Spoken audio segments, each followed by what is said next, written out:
Does your furry friend take over your bed every night? It's time to reclaim your space while giving them the comfort they deserve with the coldest, cozy dog bed. Don't wait. Check out the link in the video description to buy now on Amazon. There always seems to be a rush to get to where you're going in life as early as you can, but some of Hollywood's biggest actors didn't find stardom until late into their lives. With Tinseltown often criticized for its obsession with youth among other physical attributes, it's heartening that many popular performers still manage to find fame on their own timeline. From Morgan Freeman to Betty White, it took plenty of actors more than a handful of years to reach the highest echelons of Hollywood.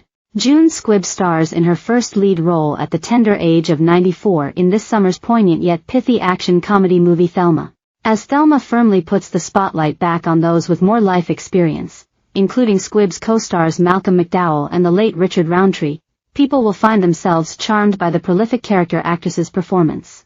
In honor of the occasion and her role, here's a look at some well-known and well-regarded actors who didn't share their talents with a wide audience until middle and older age. June Squibb has worked with Martin Scorsese, Brad Pitt, Jack Nicholson, and Al Pacino, but she didn't appear in a film until 1990, aged 61. Working in regional theater as a singer, dancer, and actress since 1951, she made her Broadway debut in the original production of Gypsy starring theatrical icon Ethel Merman. Before claiming her SAG-AFTRA card for an episode of CBS School Break Special in 1985, Squibb had worked on cruise ships, modeled for romance novel covers and worked as a helper for Santa in shopping centers. Her first film was Woody Allen's Alice, which she followed up with roles in Scent of a Woman, The Age of Innocence, Meet Joe Black, About Schmidt, and Far From Heaven. Alongside a plethora of TV credits, Squibb later received an Academy Award nomination for Supporting Actress aged 84 thanks to her role in the film Nebraska.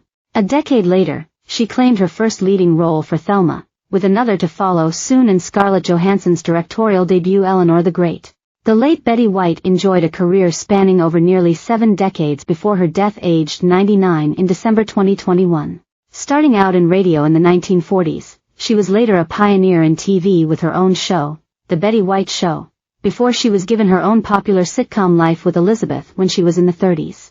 While this was certainly success, the 1960s were a quieter time for White, who appeared mostly on late-night talk shows and daytime game shows. However, her career received a healthy boost at the age of 50 when she began a guest role on The Mary Tyler Moore Show in 1973. Her signature career role came in 1985 with Rose Nyland on sitcom The Golden Girls, when she was in her 60s.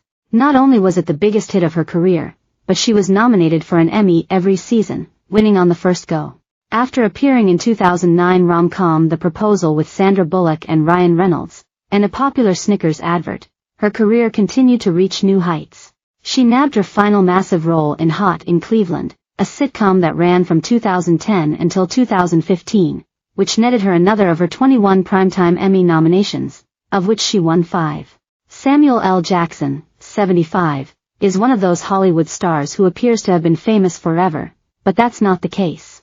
In fact, before he starred in Pulp Fiction aged 45, he had been working away in smaller roles in TV and film, some really prestigious, for over 20 years.